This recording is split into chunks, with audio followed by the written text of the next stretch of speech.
पहले तो मैं ये कहूँगा, वोट जो है एक गरीब की भी है तो बहुत बड़े अमीर की भी है, लेकिन सोचने की शक्ति जो है गरीब में भी है, अमीर में भी है, सभी में, क्योंकि सबके काम अलग अलग है। यहाँ क्या होता है कि पूंजीपतियों को बड़ा दिमागी और बड़ा माना जाता है,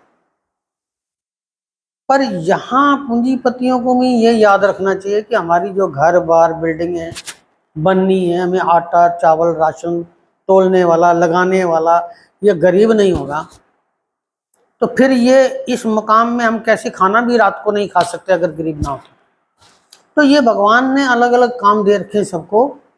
लेकिन बुद्धिमान तो एक छोटा सा आदमी भी हो सकता है, कोई पैसे से बुद्धिमान नहीं हो जाता। किसी के घर में कोई मंद बुद्धि पैदा हो जाता है तो ज्ञानी नहीं हो जाता। सो मैं समाज से पहले तो ये बेनती करूंगा भी किसी को गरीब अमीर छोटा बड़ा नहीं मानना चाहिए, क्योंकि ये काम नहीं हो बांटे जाएंगे तो कोई भी करके नहीं खाना खा सकता।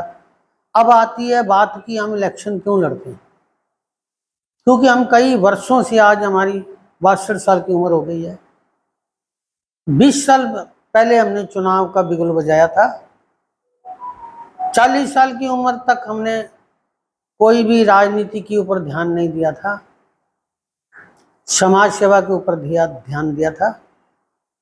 जब जब समय बढ़ता गया, गरीबों की समस्या, कोठी बना के देने वालों की समस्या, और अपना घर के लिए जगह नहीं है, खुद किराए में रह रहा है, सरकारी दफ्तरों में जाता है, बिल्डिंगें बनाकर देता है 400 रुपये दिहाड़ी में, घर में रोटी टाइम से नहीं पहुंचता है, थका टूटा करके सोता है, घर नहीं है, जमीन नहीं है, खाने को घर में पैसा नहीं है, बीमारी में पैसा नहीं है, कोई भी दिक्कतें, मर्ग में दुख में सुख में पैसा नहीं है। तो सरकार ने इनके लिए सरकारी हॉस्पिटल बनाए, सरकारी स्कूल बनाए, और कई कुछ मतलब फ्री देने का आश्वासन देते हैं, पर पूरा कहीं भी नहीं होता है। लेकिन बड़े बड़े पोस्टों में बैठे हुए लोग 50,000 से लेकर के 1.5-2 लाख रुपए पेंशन ले रहे हैं।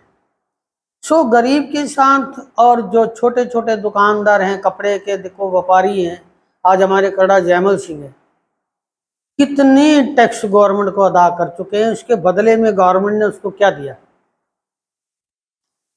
आखिरकार कामकार में आकर के बच्चे बैठ जाते हैं, उनके पास उनको पालने का जो जिम्मा पड़ता है वो माँ बाप की सेवा नहीं कर सकते। माँ बाप की सारी जायदाद उनकी हो जाती है। माँ बाप को बाहर कई जगह आपने देखा है कि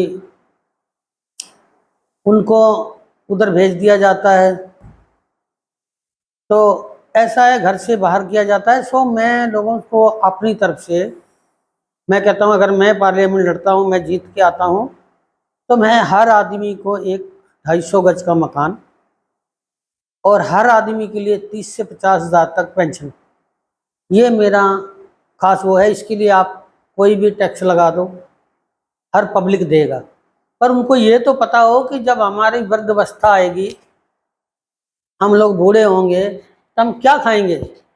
कुछ तो सरकार की ओर से उनको भी कुछ सोचना चाहिए, उनके लिए भी कुछ करना चाहिए। सो मैं लोगों से अपील करता हूँ, अगर 77 साल तक इन्होंने तुम्हारे लिए कुछ नहीं किया, अब की बार हमें मौका दो, और आने वाले कुछ ही टाइम में दिया जाए।